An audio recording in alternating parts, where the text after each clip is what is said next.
Welcome to RWM Blue Water Ministry. I'm your host, Bob Manook. We're continuing in our Church and State series. Today's episode is 8.3.2, the 2020 election and 2,000 Mules. Dinesh D'Souza is a filmmaker and documentarian and author. He was a domestic policy advisor in the Reagan administration. He has created a documentary called 2,000 Mules. I have seen it, and it is very compelling. In this episode, I show a portion of a podcast where Megyn Kelly interviews Dinesh D'Souza. They will touch on some of the merits of the documentary. Let's go straight to video. Hey everyone, I'm Megyn Kelly. Welcome to the Megyn Kelly Show, and I'm smiling to start this show, not only because it's Friday, but because I just had a session with Strudwick's new dog trainer. Praise Jesus, we're doing something about this dog. I'll get back to you on how it goes. I'm also smiling because I cannot tell you how many requests we have gotten to hear from our guest today. My old pal Dinesh D'Souza is making people upset again. It's what he does best, and he's always provocative, always thoughtful, and we always have great discussions. We used to come on all the time, not just on the Kelly File, but on America Live before that and so on. Dinesh loves to cover controversial topics without fear. He doesn't mind stoking people's, sort of panty bunching. He also has a knack of creating controversy for himself along the way. He's a best-selling author. He's a filmmaker, and his new documentary is called 2,000 Mules. Now, the film is airing in about 400 movie theaters across the country. It's also available on Amazon, where it is currently ranked numero uno in the movies and TV category. How about that? It has been subjected to a lot of fact checks, which we will take a look at. Liberal media showing more interest in Dinesh's movie than, say, Hunter Biden's laptop revelations in the 2020 election. So we'll get to all of it. Joining me now, Dinesh D'Souza, director and writer of 2,000 Mules and host of the Dinesh D'Souza podcast. Dinesh, so good to talk to you again. Wow, Megyn, it feels like a bit of a reunion. It's been too long, and I'm thrilled to be on your show. I love that you're still doing the muckraking that makes everyone so upset. They can't stop you, Dinesh. I mean, it's like no matter what they do to you, you just keep on it. You keep on it. So good for you.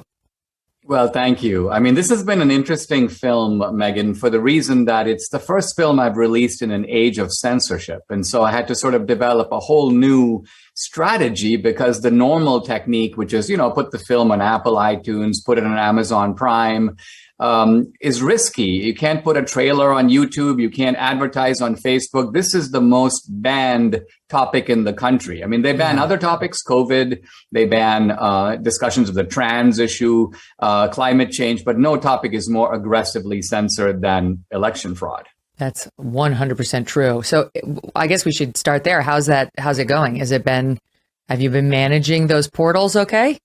Yeah, it's been going fantastic. We did all kinds of kind of crazy stuff because we opened the movie May 2nd and 4th in 300 theaters, but we rented out the theater. It's kind of like we almost bought out the theater, then we sold tickets and we filled the theaters. So the reason we're going back into the theater this weekend, 400 theaters, is the theaters came to us. They're like, man, you're filling up the theaters at a time when we're like desperate for business. This is a movie that we're getting calls about. So we're now opening this weekend, normal 4 showings a day, theaters around the country. But what's odd about it is normally, as you know, we typically release a movie theatrically first, then there's a window of time, then it comes out in DVD and digital download. But now it's already been out in streaming, it's out in download, people can already buy DVDs, and it's going back in the theater. Wow. It's like, okay, tonight is the release. They've been advertising on the show, the Downton Abbey next edition, and they can do a doubleheader. They can see 2,000 Mules, and then if you still have some energy, you can do some escapism with Downton and call it a date night. All right, so let's talk about it, Dinesh, because let's start with this. How did this whole thing get started? Because, you're always looking for interesting projects to take on. This has been one of the biggest stories in the country for the past couple of years. So how did this particular project get started? Well, to be honest, I was a great skeptic about the project in the first place. And what I mean by that is that there's been I would say, a very disappointing level of discussion on this topic going all the way back to the election. And in some ways, you had dogmatic, unsupported assertions on both sides. So let's start with the left. This is the most secure election in history. And this mantra began almost like the day after the election. And I was thinking to myself, well, how would you know that? How could you make such a statement? And then when I would ask people, they'd be like, well, where's your proof of fraud? And I would say, well, let's say I have no proof. Does it follow that it's the most secure election in history? Have you done a comparison of the amount of fraud in 2020 compared to 2016, 2012, 2008, 2004? Unless you can show me that there was a smaller portion of fraud this time than all those other times, how can you make such an unsubstantiated assertion? And yet, that assertion has been protected by a wall of censorship, by allegations that anyone who disputes it or raises questions about it is promulgating a big lie. So all of this kind of annoyed me and irritated me, but I didn't know what to do about it. And then on the other side, you have people who said, I know it was stolen. And I would be like, well, how do you know? And they would point to anomalies over here or episodic fraud over there. But, as you know, Megyn, an anomaly is something strange, but that doesn't mean it doesn't have an explanation. And moreover, episodic fraud, you might be like, well, yeah, my dead guy voted over here. This guy who moved out of state shouldn't have voted over there. But it's not significant enough to tip the balance, even in a relatively close election. So for many, many months, I said not one word about the subject. And it wasn't until I sat down with the two principals at this group, election intelligence group, it's called True the Vote, began to review their methodology, their evidence, that I just realized, I'm looking at something of a completely different caliber than anything I've seen before. Right. This is not one of the through lines that had been getting pursued. And I know Catherine Engelbrecht of True the Vote since 2010. I had her on my show back then when she was getting picked on by the IRS when they were going after conservatives or groups that nonprofit groups that they thought leaned conservative only under Barack Obama. So she came to form this group, not because of anything in the wake of Trump. I mean, Trump wasn't even running for office back then. This was, born of the heart to try to push back on government overreach in certain areas. Okay, so she decides to take a look at this election and what she can get her hands on. Not the Kraken, not all that nonsense, but actual data that might be verifiable to see what patterns we might find. And first, let me just ask you to explain. It looks like to me you guys looked at the movie, Arizona, Georgia, Michigan, Pennsylvania, Wisconsin, those 5 states. Is that right? Yes, exactly. Those are the 5 states. And it's not even the full states. It is essentially the sort of Democratic controlled urban areas in those 5 states. Okay. And why those? Well, with any research project, you have to develop some sort of a hypothesis, right? And I think the genius of True the Vote was what they said was they were taking a technology that's very familiar and very reliable and used all the time in all kinds of other areas, from law enforcement to the Defense Department to the CDC, and this is cell phone geo-tracking. Now, the way that this came about was they had a hotline, an election hotline, and a whistleblower came forward in Georgia and began to describe amazingly this kind of mule-driven ballot stuffing operation. And True the Vote was like, man, you're an enterprising character. Are you the only guy doing this? And he's like, oh, no, I'm part of a larger group. We all do it. And so True the Vote then decided that because this guy was running scared, he was not willing to give his name. He wanted to go into hiding. They're like, look, we can't just rely on an anonymous informant. We need to develop some mechanism for testing the hypothesis that there is an organized system of deploying these paid political operatives called mules to deliver illegal and fraudulent votes to mail-in drop boxes. And so the geo-tracking then became a way of trying to measure and test and validate whether it was the case that in Georgia, and then later expanded to Arizona and Michigan and so on, was there in fact this kind of organized campaign to essentially rig the election for Joe Biden? Mm-hmm. Okay, we'll get back to whether they were illegal and fraudulent votes. This is one of the areas in which people take issue with the documentary, but we'll one thing at a time. So first of all, what's ballot harvesting? Explain that. So I will. And I also want to, in doing so, draw a distinction. So ballot harvesting or vote harvesting is simply the idea that you can give your ballot to someone else. We're talking here, by the way, about an absentee or mail-in ballot. You can give it to someone else to go and drop it off at a post box or a mail-in drop box. Now, ballot harvesting is allowed to certain degrees in about 26 states, but most of those states impose pretty strict limits on ballot harvesting. So there's a little bit of a spectrum. California probably has the most liberal ballot harvesting law in the country. It basically says you can give your vote to anyone and ask them to take it and drop it off. In fact, you can go down the street and start collecting the votes of people down the street, put them in the back of your car, take them down to the drop box, and that's all legal. So California, in other words, allows pretty much all kinds of ballot harvesting. Now, the 5 states that we're talking about don't do that. Very typical is both Georgia and Arizona, which say the same thing. You can give your vote, your ballot, to an immediate family member, or if you are in a facility or in a nursing home, for example, you can give it to a caregiver for them to drop off, but not to anyone else. So this is the kind, and then there are some states that prohibit harvesting altogether. You have to take your own ballot and drop it off. Nobody else can do it for you. So this is the range of the laws. But the point I want to make is that ballot harvesting is not the same as paid trafficking. So paid trafficking is when you involve money. Even in California, if I say to my neighbor, hey, Bill, you take my ballot, you go drop it off, that's allowed. But if I say to my neighbor, hey, Bill, here's $50 to go take my ballot and drop it off, that's not allowed, because the moment that money enters the process, issues of bribery, essentially you cannot contaminate the voting process by introducing payment. And so in no state is paid ballot trafficking legal. Okay. So the name of the movie is 2000 Mules. You referenced the term in our conversation already.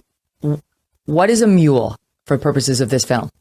Right. So a mule, you can see the term is lifted. Catherine Engelbrecht kind of just lifted it from drug trafficking or from sex trafficking. The mule is the delivery guy, right? So in this particular context, we're talking about ballot trafficking. A mule is a paid operative who has been hired by someone. In this case, it'll turn out to be far left-wing organizations deeply embedded in the inner city. But someone hires this mule, this paid operative, to pick up and drop off illegal and fraudulent votes into a ballot drop box. I'm happy to discuss why those are illegal and fraudulent. But let's just say that the mule's the guy. He doesn't come up with his own votes. He stops by at a kind of vote stash house, as we call it. He gets the backpack or the satchel full of votes, and then he proceeds, or she proceeds, on a kind of almost mailman's route, going from one drop box to another, depositing typically relatively small number of votes in each drop box, but a large number of votes in the aggregate. So they're not dumb. They're not going to take, hey, I got 200 votes from the nonprofit center that's been designed to promote, quote, election integrity, and I'm going to dump them all in one drop box, that accepts votes. They know that would look suspicious. It would be flagged, and they have to be more clever about it.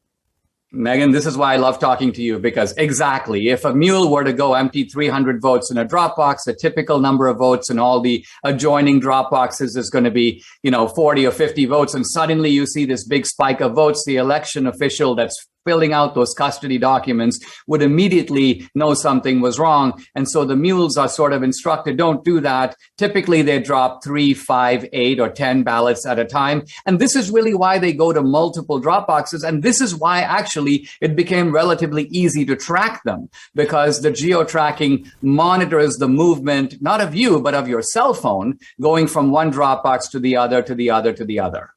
Now, you talk about geo-tracking. There was a story just recently, for people who may not have heard about this prior to 2000 Mules, where we found out the CDC had bought that same data to see whether people were obeying some of the quarantine impositions, some of the curfews that had been imposed. And by just getting access to cell phone data, they can find out, yes, this is people listened, or they didn't listen, they went inside, or they didn't go inside, and this is what they did instead. So all sorts of things can be gleaned about individuals. How specific can it get? Like, because before we get to your movie, I started thinking then, like, would they be able to know Megyn Kelly did not obey the curfew, or is it not quite that specific? Well, Let's go slowly here because you mentioned the CDC. So the CDC is using this data to try to monitor if people are social distancing. Everybody knows that social distancing means staying 6 feet apart. Now, this data would be useless to the CDC if geo-tracking was not accurate to within 6 feet. What good would it be if it's accurate to say 30 feet? You couldn't tell if somebody was social distancing or not. So the geo-tracking has become more and more accurate. It's true if you go back 10 years or you go back 15 years, just like with GPS, the GPS was not as accurate then as it is now. Now, inside of our cell phones are innumerable apps. And as it turns out, when you download those apps or you click on those apps, you are unwittingly perhaps giving permission to the people in those apps to get your data. And this is a massive industry. This data is aggregated by so-called aggregators. There are about 40 major aggregators. And unbelievably, perhaps it's sold on the open market, which is not to say that you and I can buy it at Walmart, but we can get this data if you pay for it. And the data can go back in time. So, for example, you take True the Vote. They went to the larger urban Atlanta, which encompasses 4 counties. They went to Maricopa County, Phoenix area, Detroit, Milwaukee, the greater Philadelphia area. And they said, we want the data from October 1, the beginning of the runoffs, till election day. And then in Georgia, because there was a Senate runoff, we also want the data going all the way through January 5th, which was the date of the runoff election. And for you where? can For buy what? that Define data. that a little bit tighter, though, because it wasn't like for all of Maricopa County. It was more targeted than that. Right. It was not all of Maricopa County. It was the greater Phoenix area. And by and large, to be honest, True the Vote was also limited by resources. They got a $2 million grant. They had to decide if we're going to test this hypothesis, we need to be clever and we need to sort of pick our areas. And so what they reasoned was they essentially said, look, the rules of this election have changed under the pretext of COVID. Lots of mail-in drop boxes and lots of mail-out ballots. And so we're going to sort of make a guess, make a hypothesis that if there's going to be cheating, it's going to be there. It's going to be not machine cheating, not the Chinese. It's going to be cheating where it is easier to cheat. It's almost like if the bank creates a new facility which doesn't have proper surveillance, doesn't have proper security, and the tellers are instructed, don't be too fastidious to match the signatures. Well, where do you think the bank robbers are going to go? They're going to go to that facility because it's more vulnerable to being taken advantage of. And this geo-tracking is used in intelligence services. It's used by law enforcement. You know, if there's a murder in a park, Megyn, and there is no physical evidence and there are no eyewitnesses, there's just a body. One of the things that law enforcement will do is they will do a geofence, which is nothing more than drawing a circle around that area, and they will look for cell phone devices in that area. And let's say there are 5 of them. Well, you get a warrant. You go to the providers who then give you the identity of those people. You go interview them. It's not to say one of them did it, but they become your 5 suspects to start. That's amazing. I did not realize that it was at that point yet. So the warrant part is important, lest people start freaking out that everything about them is trackable and identifiable just without any sort of law enforcement or due process bar.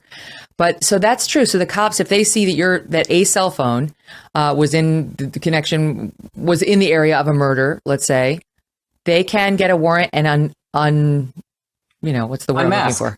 Unmask, thank you. The identity of the person who is holding that phone.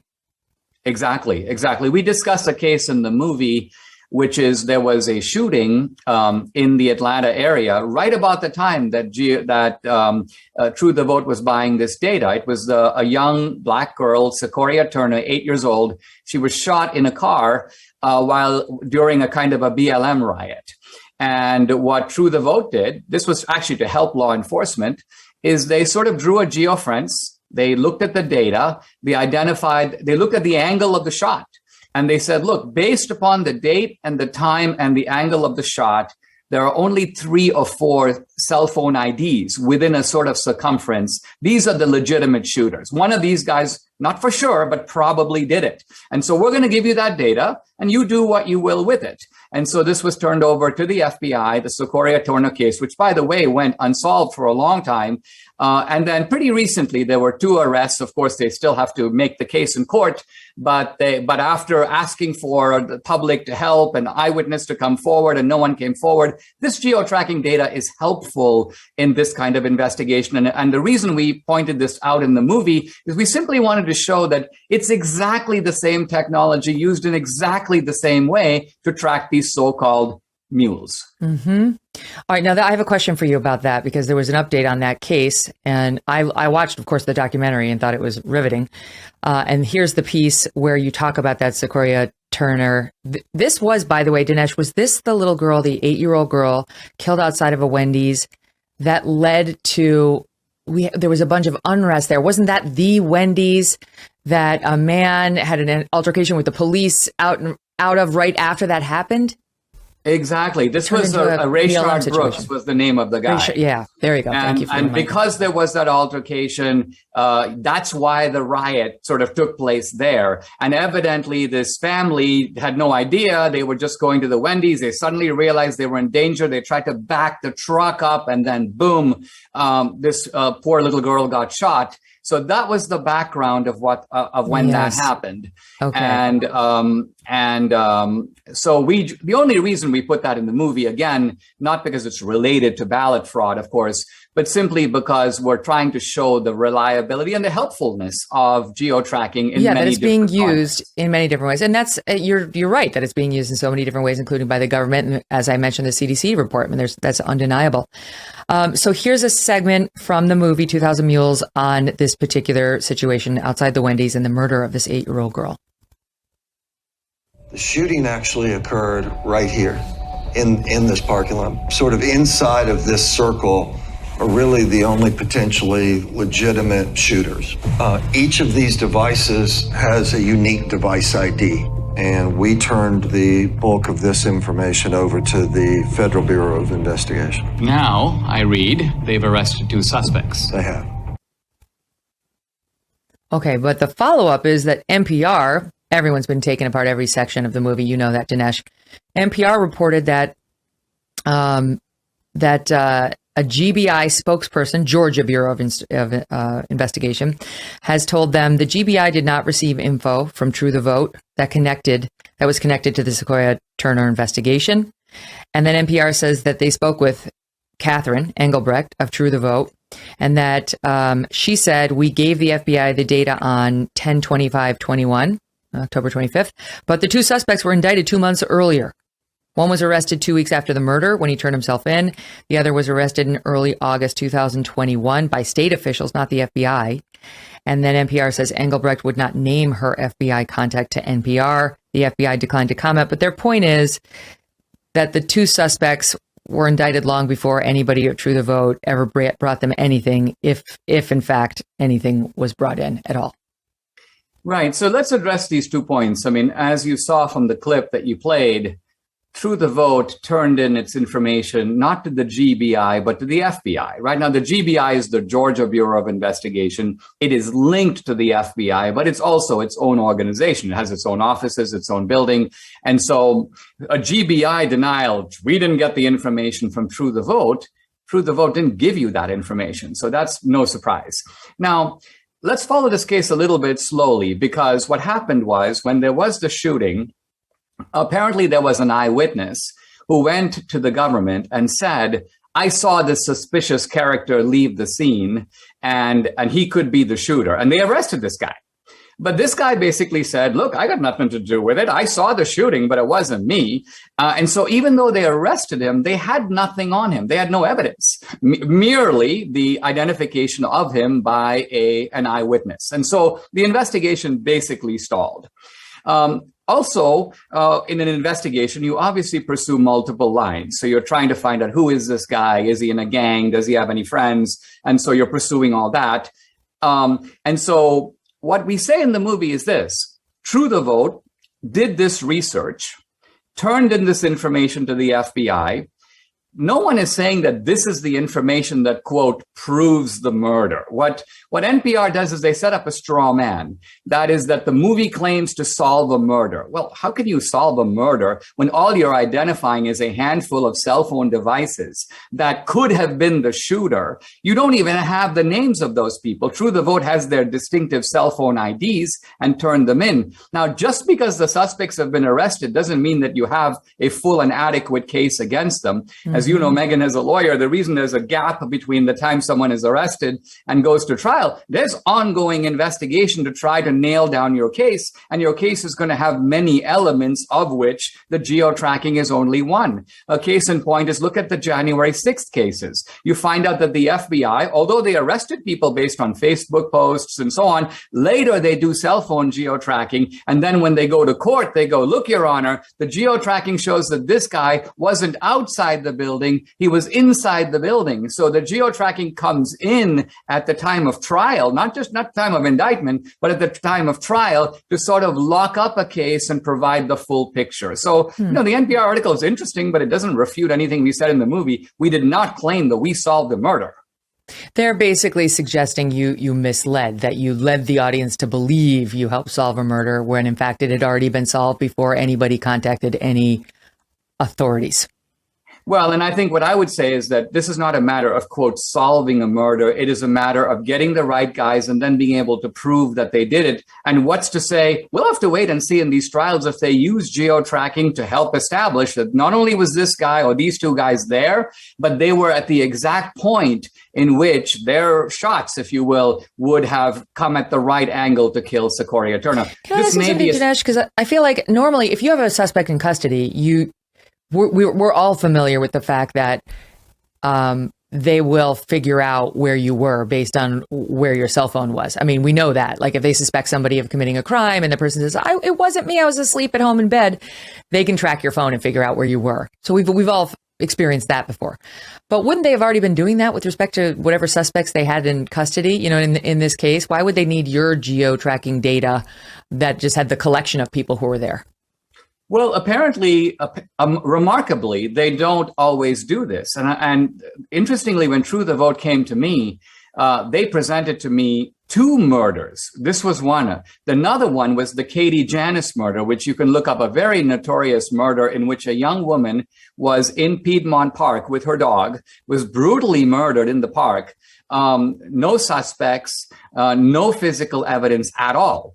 And so what does True the Vote do? They build a geofence. They look for cell phone devices. They found, not only did they find cell phone devices, but they found one cell phone device that was previously identified outside the victim's apartment. So maybe somebody who was like doing some surveillance on the victim. The other was an out-of-state device. Again, what does True the Vote do? They go, listen, we're not law enforcement. We're trying to help. We're just going to turn this information and see where it goes. Now, in that case, there haven't been any arrests made. Again, this is a case where law enforcement does its thing. In this case, True the Vote was just trying to validate its technology. And to be honest, they were also trying to build better relationships with law enforcement authorities to see if law enforcement authorities would look at their geo-tracking data on election fraud.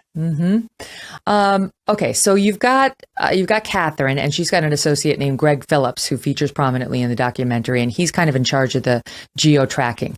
And try to explain, because it's kind of hard to get your head around how they use the geo-tracking to figure out who are the mules.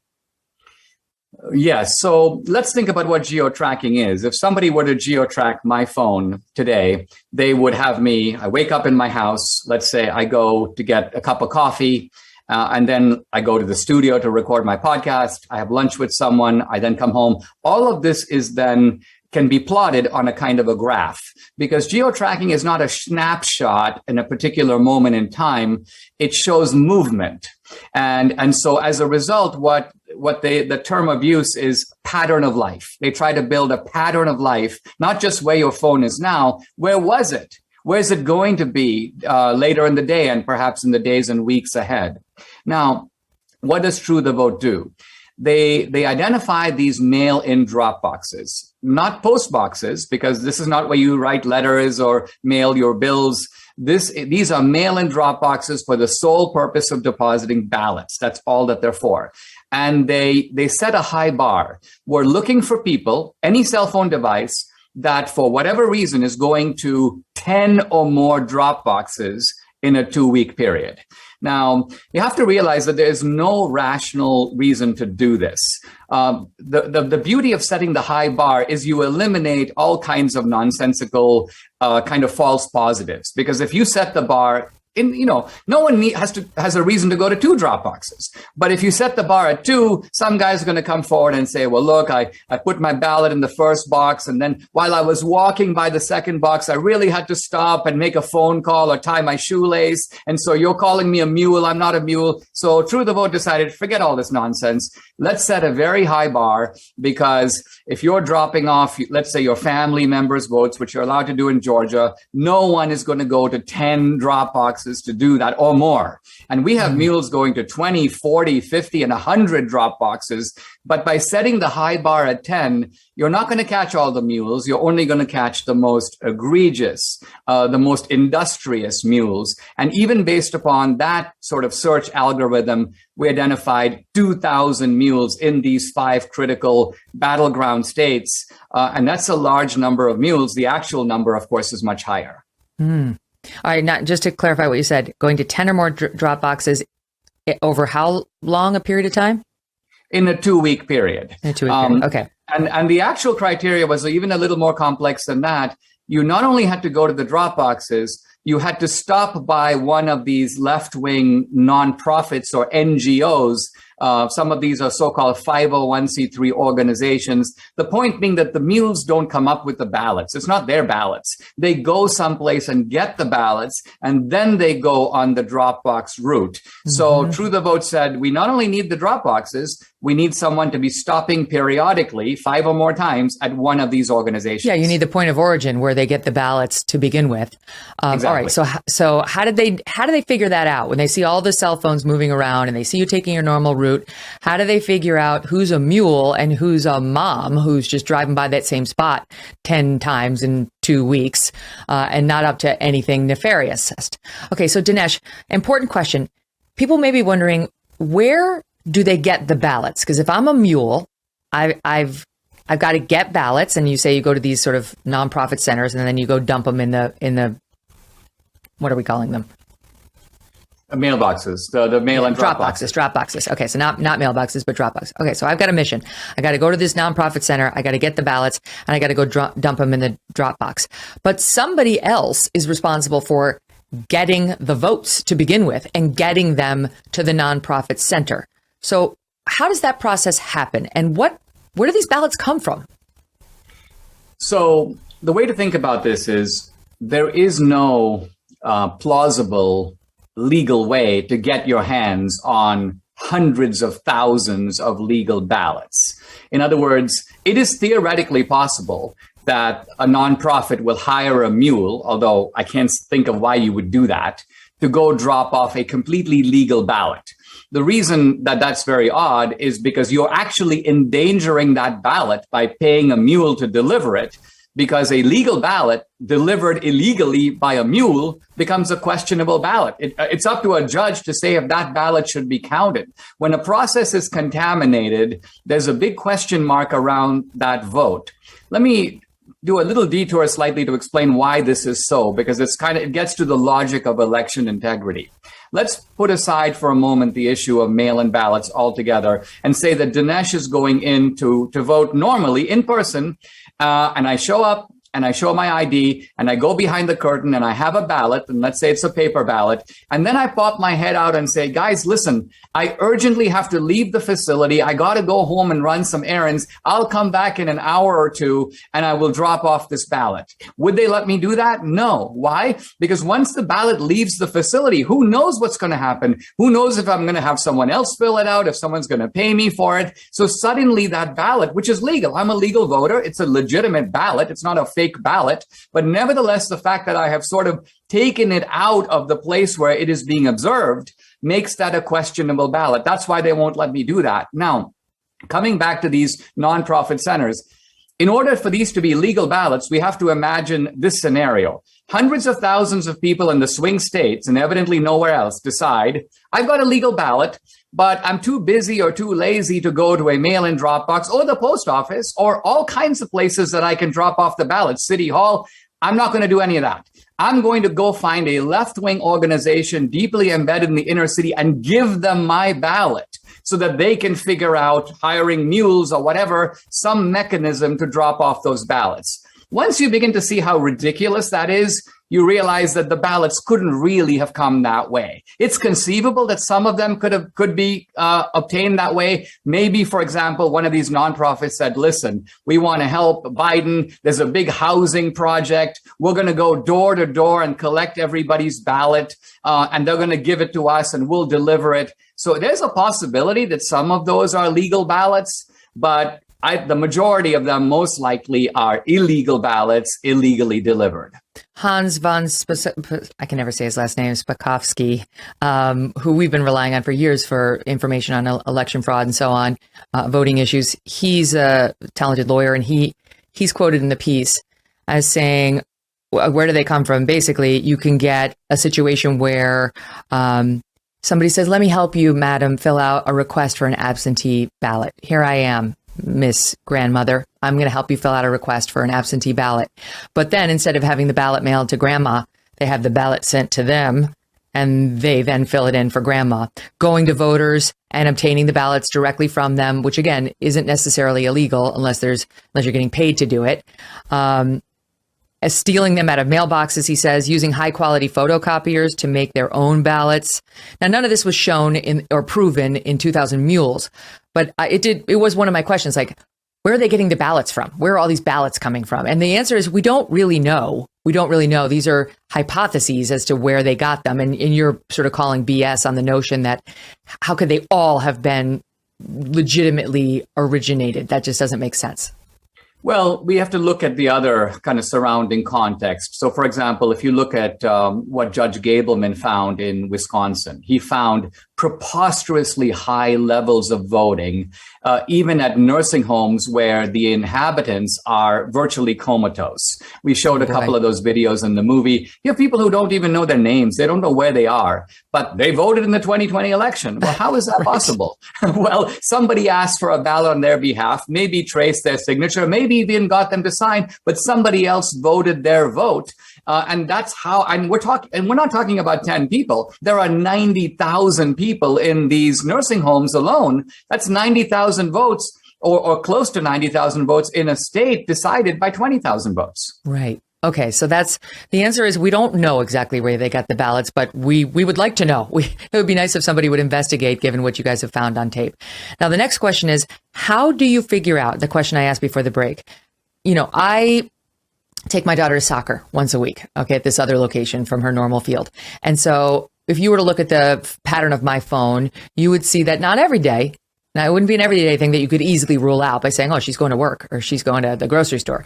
But just this one time a week, I go and I drop her at the soccer field, and maybe I drive right by that nonprofit, and maybe I then drive right by the drop box. So what would stop the True the Vote team from calling me a mule? Because I go by the two spots. It's kind of irregular, and I would definitely meet the threshold of 10 or more times within 2 weeks.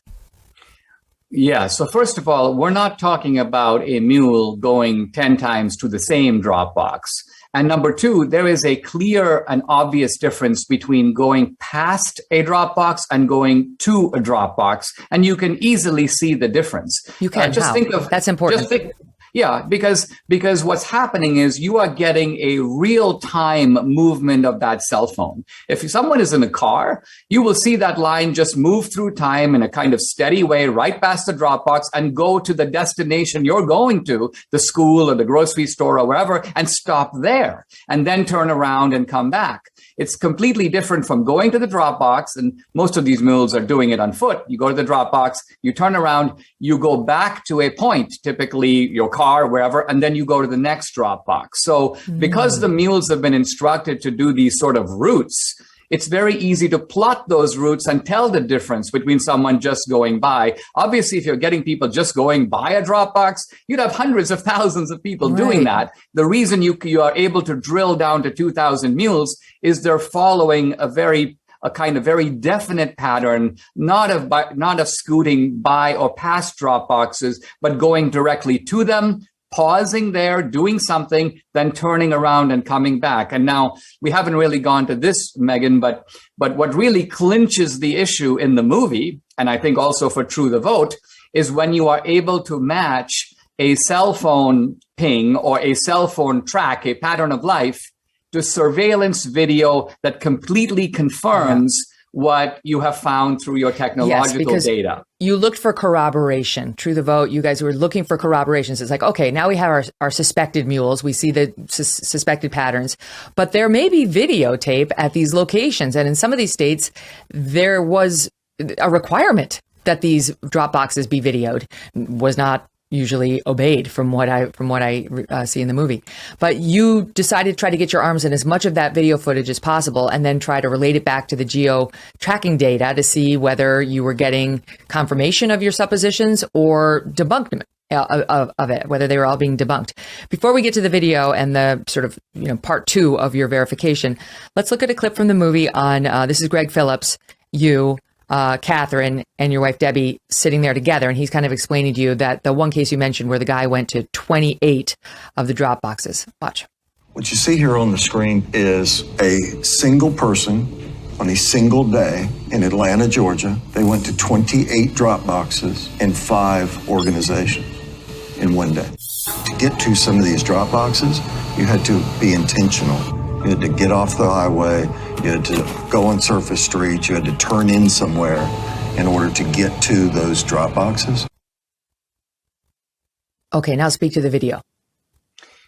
Right. So the what you're seeing here is just cell phone geo-tracking. There's no video here. The video that we have, and this has been a point that's now being argued about the movie, because they'll say, wait a minute, Dinesh, we're showing a representation of what the cell phone geo-tracking shows. It's very obvious in the movie when we're playing the actual surveillance video. And what makes the video so powerful is it's something like this.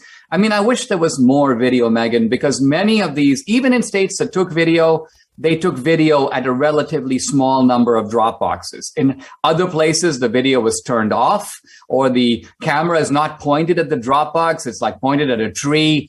And so you got this bizarre phenomenon where you can track a cell phone going from one drop box to another, to another, to another. And if you had good video on all those drop boxes, I'm 100% sure that you would see the mule at all those points. But that would be the smoking gun. Video, that's the smoking gun evidence that you needed that isn't in the film.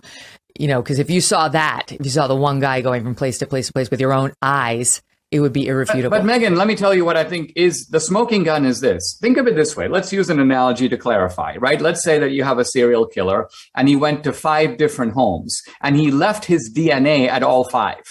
And so in this case, obviously, we're talking about digital DNA, your phone, not your physical DNA, but it's a very good analogy. But only one of the 5 homes had video surveillance. Now, it shows based on your cell phone tracking that you were at that home at 2:15 a.m. in the morning. The one home that has surveillance. And you go look in the video and you look at 2:15 a.m. in the morning and there the guy is, or in our case, there the mule is. And what's he doing? Stuffing ballots into the box. So do you really need to have video in all 5 homes when you have electronically established that the guy was there and in the one place that he got to at 2:15, you see him on the video? Isn't that enough to convince you that he was at all those spots and there's confirmation provided in the one place where video was available? Mm-hmm. No, I see your point, and it's definitely suspicious. I have no doubt of that. You wouldn't get a conviction though in a court of law. The case isn't quite strong enough. You would need more. But this isn't a court of law. This is a documentary that's trying to ask questions and also ask why more people aren't asking questions. That's one of the missions, I think, of the film, right? To get people interested in looking into it. Before I show the videos, because we do have a couple of them. Who are the nonprofits? You call them stash houses that they because to be a mule, don't forget, you have to go to at least 10 or more drop boxes in a 2-week period. And you also, to get flagged by the True the Vote team, had to swing by at least 5 of the nonprofits. So who are the nonprofits? That's a big question that's not exactly addressed in the movie. Yeah, it's not, the nonprofits are not named in the movie. I have their names. True the Vote has their names. This is a movie phenomenon. Basically, when you're putting a movie in the theater, you need 3 different types of insurance. And so we got into a big fight with these lawyers who insisted that we can't name the nonprofits. Now, normally I would have battled them over this, but the problem was I was trying to get the movie out right away because it's so timely. So I made a prudential decision. All right, I'm going to just go with it, move the movie forward, not name the organizations. But True the Vote has said publicly, look, we have their names. We're happy to provide them to law enforcement. So to the degree that law enforcement says, okay, look, we want to take these cell phone IDs. We want to get a warrant. We want to go talk to the Mules, who paid you, who organized this, who put all this together, which would be a logical next step. There's also, by the way, a very interesting tax angle here, because as I think you know, Megyn, 501c3 organizations are forbidden by IRS regulations from engaging in partisan electioneering of any kind on behalf of any candidate or any political party. And so quite apart from the potential illegality of the Mules, you have the question of what are these left-wing organizations doing, collecting hundreds of thousands of ballots and paying mules to drop them off? That's not what they're supposed to do under IRS rules. And we'll show this in a second, but Greg Phillips, the guy who works with Catherine at True the Vote, he got an interview with a mule from Arizona who's cooperating with authorities, according to the film. Is that somebody who came from one of the nonprofit centers? Yes, exactly. And she was busted and she agreed to cooperate with the authorities. And that's why we could have her in the film. Now, she lives in San Luis, Arizona. By the way, the sheriff of Yuma County, that's the county that encompasses San Luis, just announced a new criminal investigation into ballot trafficking in Yuma County, an area covered by True the Vote's research. The mule is from Yuma County. And so she talks about this operation, and it's kind of not from the horse's mouth, but from the mule's mouth. From the mule's mouth. Well, because the one thing I wanted more of it was people who worked in the centers and people who were the mules, right? Like, in today's day and age with Project Veritas running around out there has to be at least one James O'Keefe who was like, sure, I'll be your mule. And then, who turned state's evidence on these guys. I wanted more of that. This woman's probably the closest that you have. I'll play her interview with Greg in part, and we'll pick it up there right after another quick break. Dinesh, really enjoying the conversation and entertaining as always. Stand by. Cryptocurrency may represent the future of money. It's one of the most exciting investment opportunities to come around for some time, but what about the taxes? With an Alto Crypto IRA, you can trade crypto like Bitcoin and avoid or defer the taxes. Alto's Crypto IRA is the easy way to get crypto into an IRA. You can trade all you want without the tax headache. Create an account in just a few minutes and invest with as little as $10. No setup charges, no account fees. Secure trading 24/7 through Alto's integration with Coinbase.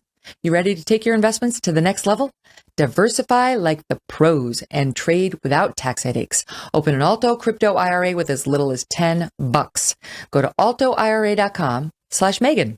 That's ALTOIRA.com/MEGYN. Start investing in cryptocurrency today by going to altoira.com/Megyn.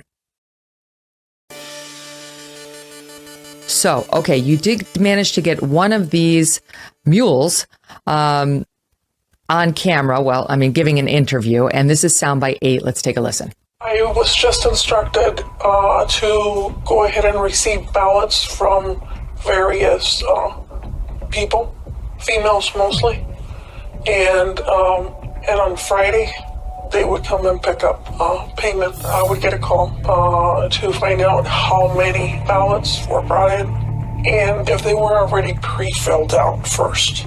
And she would come to the office, look at them, and then before she left, she would either take them herself, but other times she would ask me if I could drop them off at the library. So what was the instruction?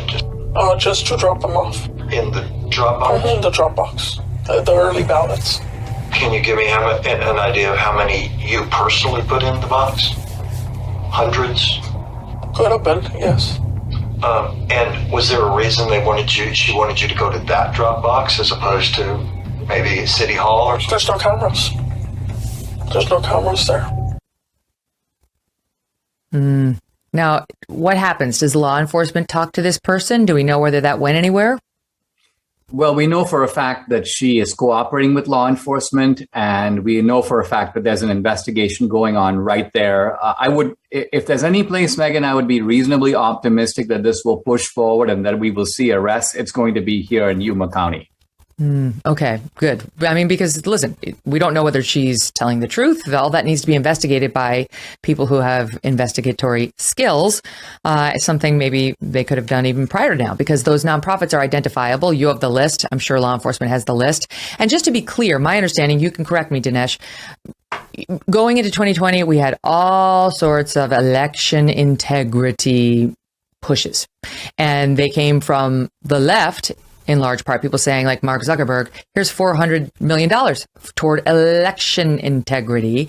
And in the film, you cover the fact that usually these things would come with strings attached, like make sure we have a lot of drop boxes and make sure we facilitate as many mail ballots as possible and make sure there are ads to vote in different languages and so on. So is that basically what we're talking about when we say nonprofits? It's not like a Planned Parenthood. It's like something election related.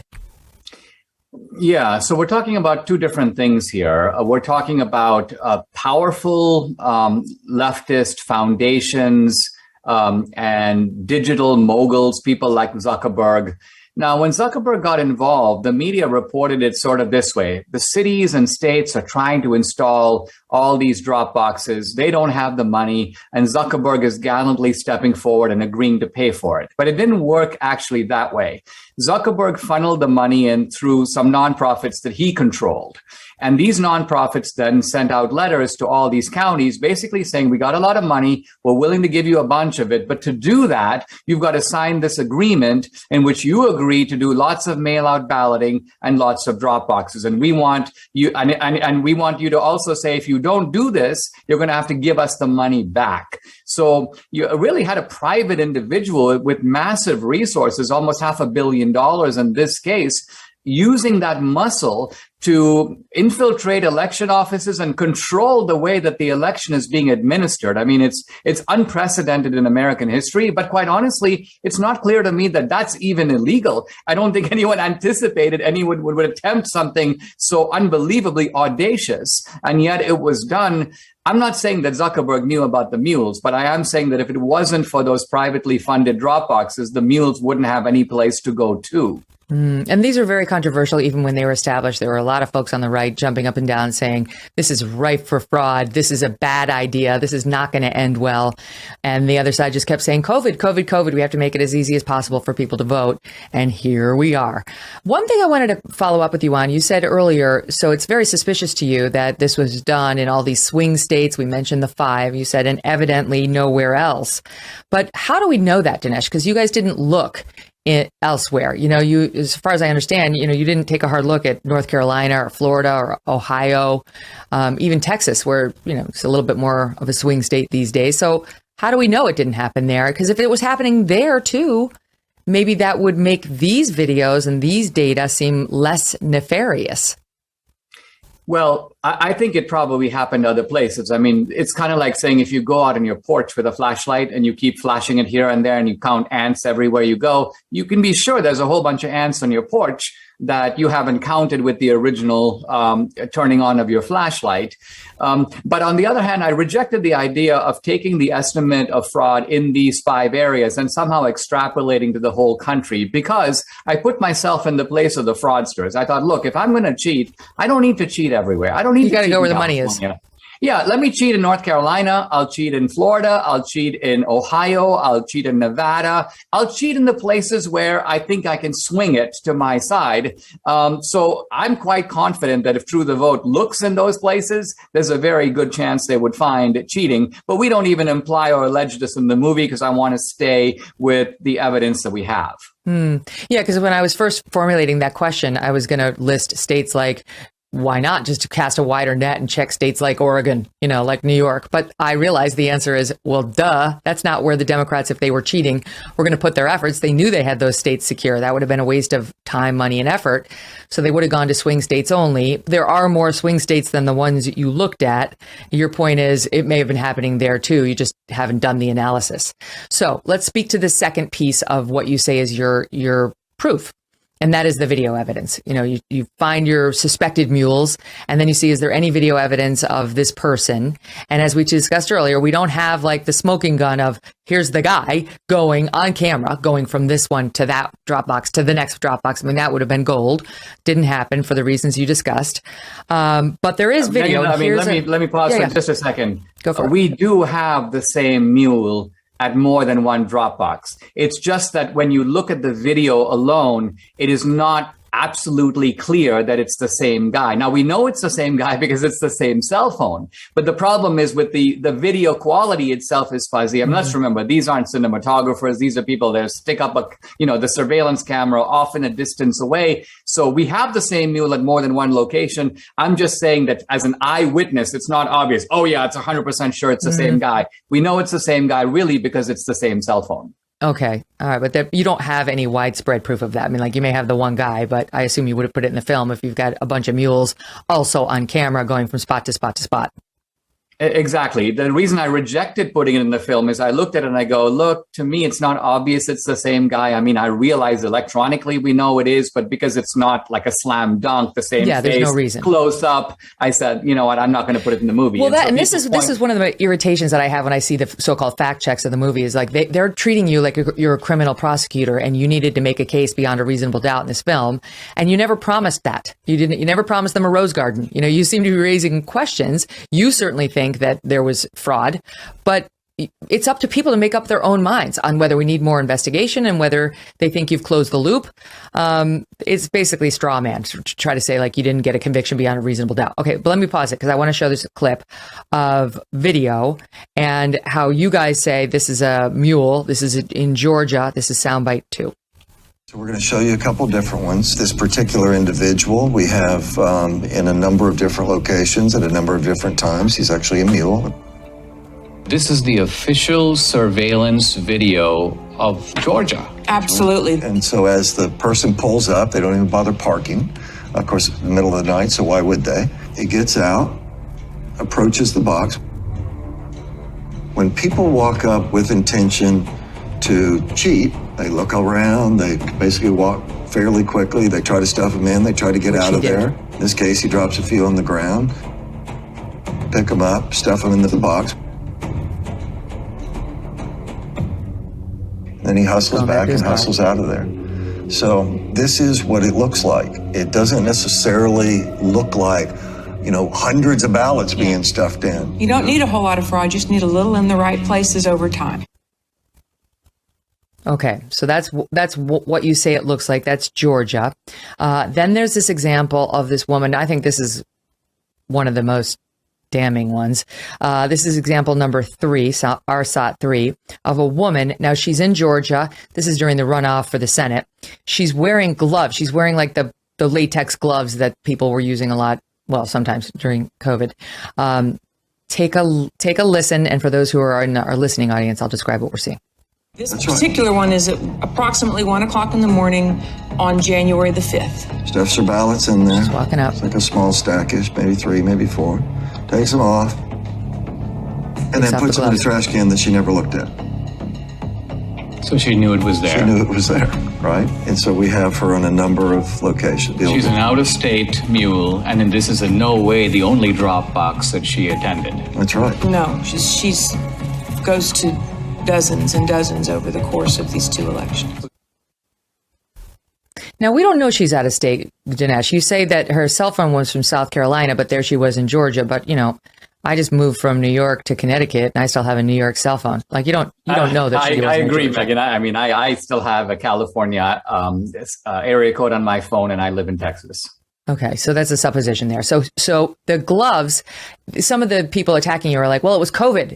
She wanted to wear gloves. But she takes them off the second she drops the ballots in. Like, did she have nothing else she was ever going to touch before she got back into her home and turned her front doorknob? Well, there's that. And then there's additional factor, which I think settles the issue. And that is that if you look at the mules in the early voting and then leading up to even election day, they're not wearing gloves. But it's only after the indictment comes down in Arizona on, I believe, December 22nd, an indictment based upon the FBI finding fingerprints of mules on multiple ballots, that the word goes out, and literally the next day, mules are all over the place wearing gloves. So it with any hypothesis, you have to see which hypothesis fits the facts better. The COVID hypothesis doesn't really work here because it doesn't explain why there were no gloves.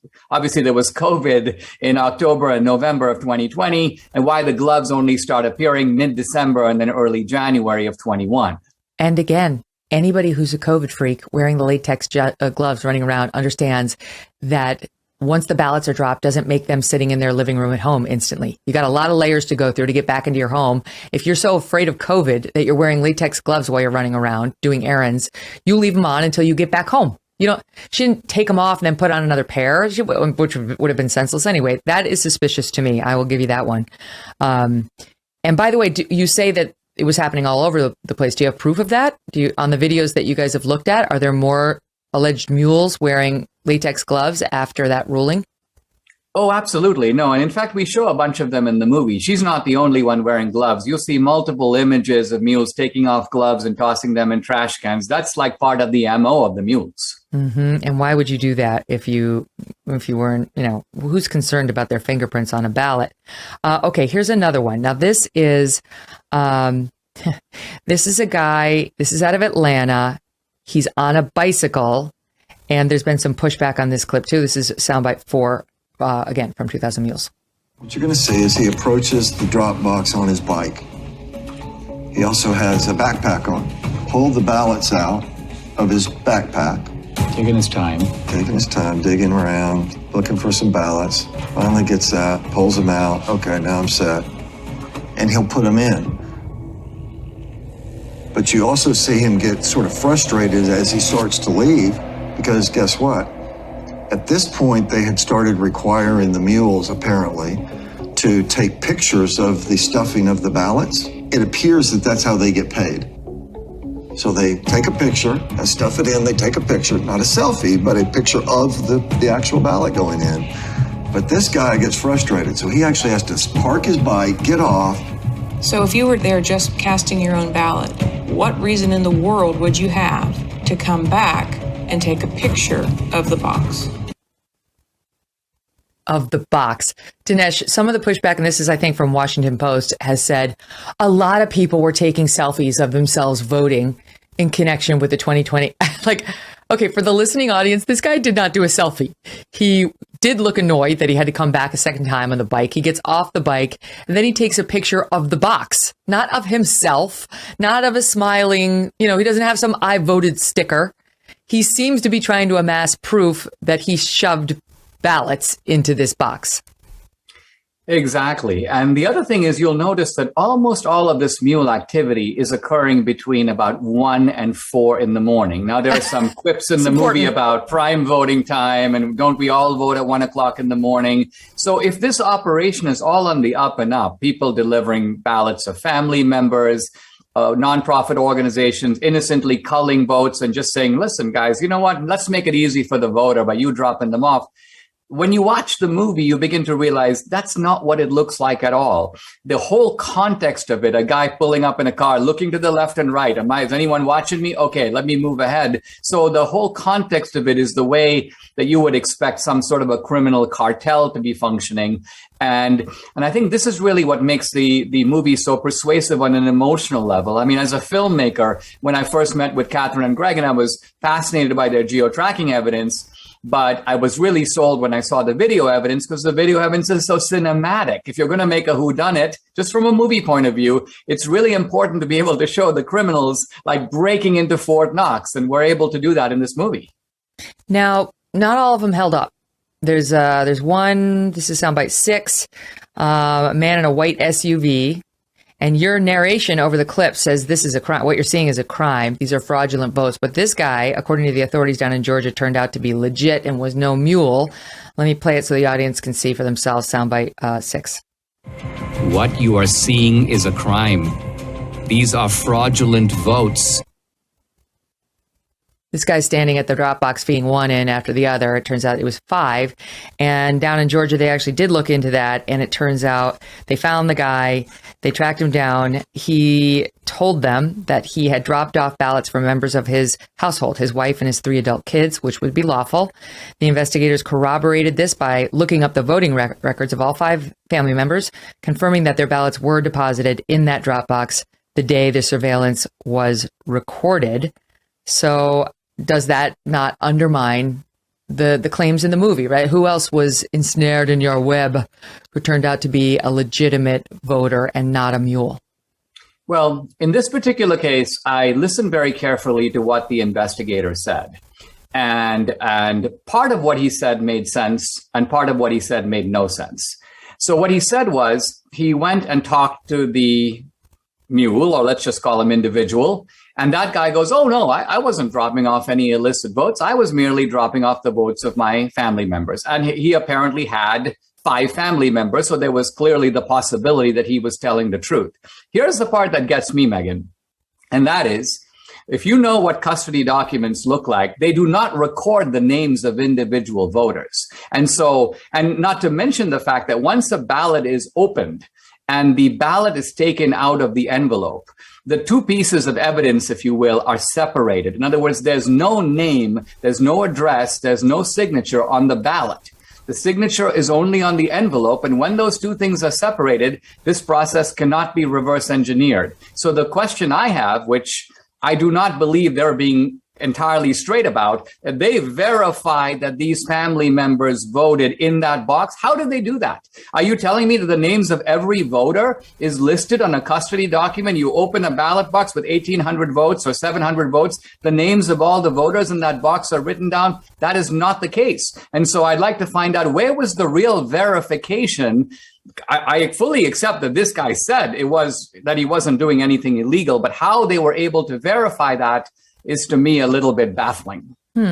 Now they're saying in Georgia, because a lot of stuff went down in Georgia, and they're saying that they have subpoenaed Catherine's group, and maybe you too. You can tell me, and that she's not being as cooperative as they would like. They want all the data. They want to look into it.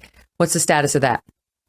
So this is a very tricky business because there's very tricky politics in Georgia. As you know, there's an ongoing primary fight between David Perdue and Brian Kemp. Raffensperger, the Secretary of State, came out publicly after the election, declared it was a safe and secure election, got into a verbal spat with Trump over this, which was widely reported, was hailed as a hero in the media.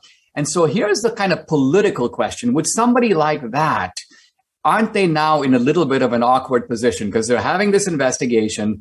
And if the investigation proves that True the Vote is right, essentially you have to have a sheriff, Raffensperger, saying that a big heist was going on under his nose, and he had absolutely no idea. He's only finding out now due to some independent group in Texas that did the detective work that he should have done himself. So all of this is very dicey. Apparently what the Georgia investigators are doing, and no, I haven't gotten a subpoena, is they're going to True the Vote and basically saying, divulge the name of your whistleblower, because that's where we want to start. Now, the whistleblower came to True the Vote and said, from the beginning, I refuse to let my name be known. I'm going to tell you what I did, and you're welcome to independently verify it, but I do not want to be part of this process. So the whistleblower is in hiding, and the Georgia investigators are trying to open their investigation by going that way. Catherine and Greg have told the Georgia people, why are you doing it that way? Why don't you essentially unmask the mules and talk to them? Because they obviously are not going to want themselves to be in trouble. They're going to happily divulge what this operation is all about. So I can't claim to have the inside knowledge of this investigation, but the resistance from Catherine and Greg is not because they don't want to cooperate. They're actually very eager to cooperate with the state of Georgia, but they don't know if the state of Georgia is kind of playing games with them. Are they actually trying to figure out what happened, or are they actually trying to suppress what happened? Unmask the mules. That's what you believe the next step is. So it's not, because if I'm thinking it as a law enforcement matter, the first thing you'd want to do is go to all the nonprofits Start interviewing everybody. What did you do? What exactly was your role? Let me see a list of your payroll. Where did your money go? Let's figure out, like, you tell me who does business with this organization and who you've paid for help in connection with the election, which would also be a good place to start. But your point is, another very good place would be, because we talked about how you can unmask those little dots that you see on the geo-tracking data. Do that for at least some collection of the suspects that you guys have identified and see what they have to say. Yeah, I don't even think the mules are the real villains here. Some people on social media are railing on the mules. You know, one guy goes, I'm going to go to these mules and get my gas money back because the gas prices evidently are being blamed on Biden, and the mules are. Look, the problem with the mules is and you see this when we see the interview with the mule in the movie. She's basically, you know, someone who's like, I gotta, you know, this is the way I made some extra money. And there are a couple of other people, by the way, traffickers interviewed in the movie. There was a case in 2018 where, very interestingly, the ballot trafficking was done on behalf of a Republican candidate. Yep. But a couple of the traffickers are interviewed and they go, I'm just trying to get some Christmas money. I mean, for me, so for a lot of the mules, it's not, I'm trying to rig the election for Joe Biden. They're just doing what they were told, and they're doing it for the money. And so the problem here is the people who put them up to it. Right. And you point out in the movie they could get up around $10 a ballot. So you can make some good dough if you want to be a mule. But yeah, they're not the mob boss. They're just the low level worker. And the interesting party would be the mob boss. Who's at the nonprofits? What, if anything, did they do?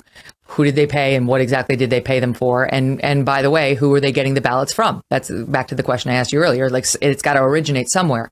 Now, question for you, because when I asked you where the ballots came from, you said, you know, we got serious questions about whether these were all willing participants who just handed over their votes to somebody who took them to a nonprofit center. But Catherine was asked at a legislative hearing in March in Wisconsin, you're not claiming the ballots themselves are fraudulent, are you? And her answer was, we are not suggesting that the ballots that were cast were illegal ballots. So do you agree with that? Well, I think we should be careful here about what we're talking about. Obviously, no one is saying that the physical ballot is fraudulent. That we're not, in other words, we're not saying that these are ballots that were, for example, separately printed, that they're not real ballots. They're real ballots. Well, I mean, Hans, as I mentioned, he's in the documentary suggesting could have been photocopied in a high quality. I mean, that would be an illegal ballot. Yes, it would. And that has been done in vote fraud cases in the past. In this case, we just don't know. And the reason that it's so important to do this investigation is all this knowledge, the questions that we don't know are hardly impossible to find out. So, for example, as you said, there are two independent courses of investigation. Talk to the mules and, in a sense, raid the vote stash houses. And they're going to tell you where these ballots came from. They're going to have to show you where they came from. So if you or I can't pinpoint where they came from because we didn't get them, the organizations most certainly are able to do that. Now, what Catherine, I think, was doing is just narrowing her focus to say, this is what we know, and then there are things that we don't know. So what she's saying is, we are following this ballot from the box back to the vote stash house. And our investigation sort of stops there. We know where the ballot started and we know where the ballot ended, but where the ballot originally came from is outside the scope of our investigation. And I agree with that. But I also think that further investigation can solve and answer that question. And I'm pretty sure it's going to reveal that there is basically a mechanism, which the Democrats, by the way, have been doing for decades, but ramped up in 2020 to get your hands on all kinds of mail-in ballots. And remember, the infrastructure here was already in place. Very bad voter rolls. And anytime a state like Georgia tries to clean them up, they get sued for voter suppression. So the Democrats like the rolls to be bad, because then when mail-out ballots go out, they go out to all kinds of people who are dead, who have moved, students who have graduated and moved to another state. And so there's the opportunity for fraud is huge. At the same time, I'm very careful in the movie to show that merely having the opportunity to have a heist doesn't mean that there was a heist. And where the movie, I think, really takes off is it's able to show not merely the possibility of these things happening, but that they did in fact happen. Well, I would say a lot of my viewers and listeners and have texted me or written in saying, what do you think? What do you think? What do you think of 2000 Mules? And what I think, Dinesh, is it's a good start. You know, I think it's a start. And I think what you're asking for is for law enforcement to take the baton, or a Secretary of State's office to take the baton and continue investigating. There are limits to your powers. You don't have the power to get warrants and so on and actually unmask anybody. And that's all it needs to be. People holding you to a higher standard than that, I think, misunderstand your purpose. You offer your conclusions. That's fine. You're allowed to do. That's what you always do. You tell us what I think. That's what I see. And people can draw their own conclusions too. I think it raises a lot of serious red flags that need to be looked into. But a lot of folks also want to know as follows. This is one of our Twitter followers sent in this question for you. How do you know Mules were only dropping votes for Biden and not for Trump, right? Like, what was in those envelopes? Because the movie also talks about there were enough mules and enough votes, you believe, to have changed outcome, to have changed the results in places like Georgia, where the difference between Trump and Biden was some 12,000 votes and so on. So the reason that we would attribute these votes to Biden is the following. Number one, the fraud is occurring in heavily Democratic controlled areas where really Republicans are nowhere to be found. Number two, these are far left-wing organizations that are doing this ballot trafficking. They're the vote stash houses.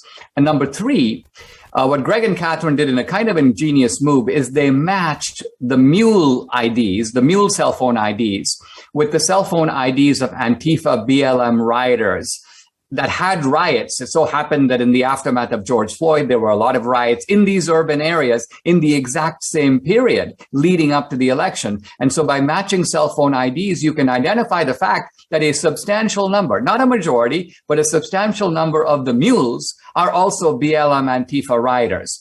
And so you put all these factors together, and then I guess you would add the obvious fact, which is Joe Biden won the election. And you say, look, you're looking at left-wing areas, left-wing organizations, Antifa, BLM Mules. What's the probability that they're culling these votes for Trump? I mean, to flip the thing on its head, imagine if in 2016, there was an exactly similar organization, a similar operation being organized by the Heritage Foundation, the National Rifle Association, and they were doing this in evangelical churches and collecting votes. Would anybody say, we really have open questions about who these votes are for? Based on who's doing it, you'd know for sure that this is being done to rig the election for Trump.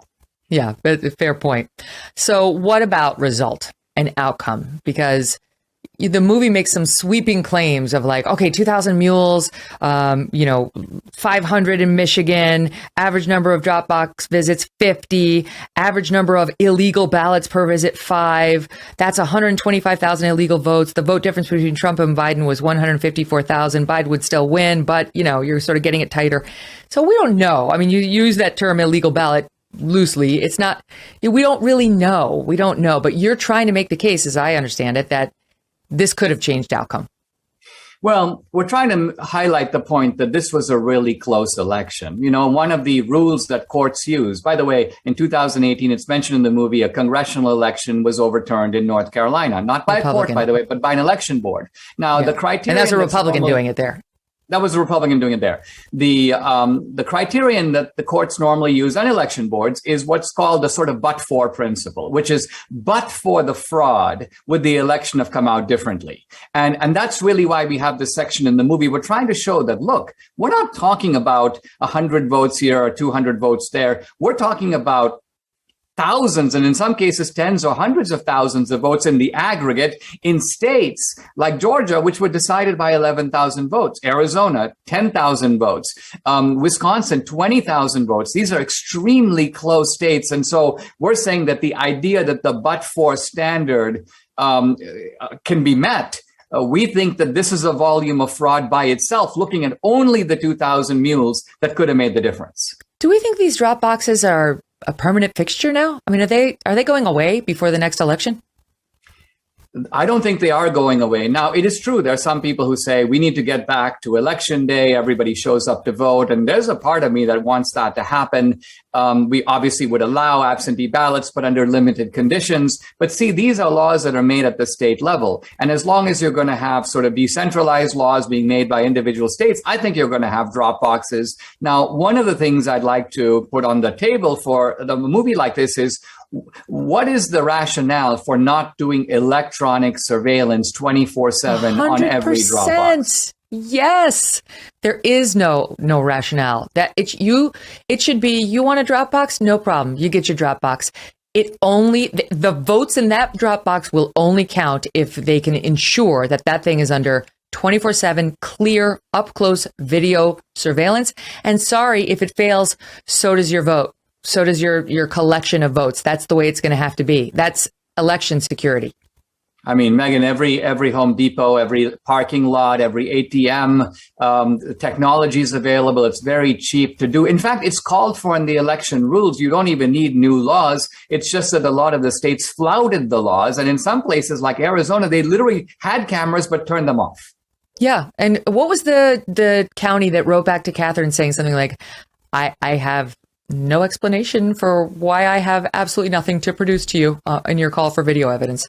That's Fulton County, a notorious, by the way, has had a notorious history of fraud, and it was very difficult to get this video. It's you think in public information requests they'd be happy to turn it over to you, but apparently no one had seen this video. When we put these videos out, they had never been seen before, and isn't that remarkable that you got this? This is official state surveillance footage. You think that they would be sort of looking at this periodically to see if there's anything there that they should pay attention to. Evidently, they didn't do it.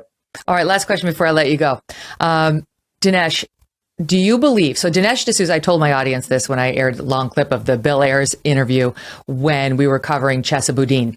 So Dinesh D'Souza is the man who helped me make that happen. That would not have happened had it not been for Dinesh, who was making one of his movies and Bill Ayers was in it. And Dinesh was on my set one day and he's like, do you think you'd want to interview Bill Ayers? I'm like, hell yes. So that one and Ward Churchill happened. Two of my favorites, absolute favorite interviews ever, thanks to you. And I thought about you a million times as we see now Bill Ayers, domestic terrorist, head of the Weather Underground founder, who married another domestic terrorist, whose best friends were domestic terrorists, who produced a little boy named Chesa Boudin. But that second couple didn't get to raise Chesa Boudin because they went to jail for killing two security guards and a police officer in a Brink security robbery. And who raised their son? Bill Ayers and his domestic terrorist wife, Bernadine Dorn. So many to keep track of. Now Chesa's the DA. He's the DA in San Francisco. He's facing a recall election on June 7th because he's been so light on crime. Duh. Who could have seen that coming? And I would love your thoughts on Chesa Boudin before I let you go. I mean, first of all, Megyn, your interview with Bill Ayers is a classic of the modern television era. The way you handled it, the kind of blunt precision with which you focused your questions, the whole thing was just unbelievably riveting. So I'm delighted to have been, well, honestly, thinking about it, I was kind of the mule, wasn't I? I was the go-between. I was the broker. I brought Bill Ayers to you, and then you took it from there. It was downright awesome. No, I mean, it's unbelievable to me that you've got a guy who's basically a Castroite and a Chavista, who's sort of raised in a red diaper family, if you will, by communists, who's the DA. I don't know if the voters in San Francisco knew all this when they put him in there. I think many of them are figuring it out now. But yeah, you put a guy in like that, and he's, in a sense, acting true to form and true to character. I really hope the voters give him they pull out the rug in the recall election. Me too. Okay, my crack producer, Canadian Debbie, has actually cut a Bill Ayers shot. Let's take a look at it for old time's sake. Bill Ayers. How many bombings are you responsible for? Weather Underground, I think, took credit for just slightly over 20. Me personally, I've never talked about it, never will. Let me just tell you what I hear when I hear that. I hear you saying, you sound like, with respect, Osama bin Laden. While underground, you stole, you lied, you hid, right? Any disagreement? That's right. You stole. Onward, yes. Okay, you did. You wrote about it in your book. We stole ID. You stole purses. You stole wallets. Well, yeah. You stole money. Some. You ripped off dead babies' identities. Right. Yeah. And yet, the violence continued. Just because you went underground didn't mean the violence stopped. What violence? March 1st, 1971, you bombed the U.S. Capitol. May 19th, 1972, you bombed the Pentagon. January 29th, 1975, you bombed the State Department. That's what I mean by violence. What would it take to make you bomb this country again? I can't completely say no. I would never, ever rise up in opposition in a very militant and serious way. I can't say I wouldn't. I doubt it. Oh, good times, Dinesh. And you were sitting right there. People don't know you were there for that. Like you joined us and we had a trio of an interview later, but the tension was thick. It was fantastic. I mean, this is what, it's almost like we've lost that in TV today. And it makes me wistful for those days because that's journalism. Oh, well, thank you for that. And by the way, crack producer Canadian Debbie has also cut. She's also cut a soundbite of the Ward Churchill. He's a former professor at the University of Colorado, who said some crazy things about 9/11 and essentially that we deserved it, and got into a whole legal battle with his university. He was another guy who came to the set one day, and it was, I mean, it made the Bill Ayers interview look friendly. Here's a bit of it. You thought that the dead Americans were just like the Nazis. However, you had nothing but praise for the 9/11 hijackers. You called them courageous, even gallant. Mm-hmm. Gallant? Mm-hmm. Do you believe the United States ought to be bombed? I think the United States, by its own rules, is subject to being bombed. You can't answer the question. Yeah, I have answered the question. I think the United States should comply with law. If it does not comply with law, it opens itself up to it. Bombing, that is. It opens itself up to having done to it everything it does to anyone else. Answer honestly, yes or no. Do we deserve to be bombed? Just say it if you think it's true. I say that if you open yourself up under rule of law for reciprocation in kind, it's quite likely going to happen. He leaned across the table for that last answer. And it was, I'll never forget that moment. I didn't know where it was going to go. Fascinating. No, absolutely. That is, so this is the radical left that has, in a sense, taken over our culture. Yes, Dinesh. There's so many more of Ward Churchills and Bill Ayers in our university systems right now. Yeah, and their history is being sort of retroactively written now to glamorize what they did and glamorize their motives, and all of this is done in the name of social and racial justice. It's complete nonsense. Bill Ayers is a college professor, has been. I don't know if he's retired since, but his wife, Northwestern Law School. Okay, we could go on down the list. Thank you so much for everything. If you want to see the rest of this podcast, just Google Megyn Kelly and Dinesh D'Souza, or Megyn Kelly and 2000 Mules. Also, if you want to watch the DVD 2000 Mules, it is available for purchase online through Walmart and Amazon. Many on the left dismissed the claims made in this documentary. Well, of course they would. Let's pray. Heavenly Father, again, there are so many activities going on in so many different corners. And Lord, we're just seeking truth. So show us truth. Continue to lead us and guide us. We thank you for it. In Jesus' name, amen. Watch for our next episode in the Church and State series, titled Episode 8.3.3, New Evidence of Election Fraud. This is Bob Minook from RWM Blue Arm Ministry, declaring blessings on you and yours until we meet again. Amen.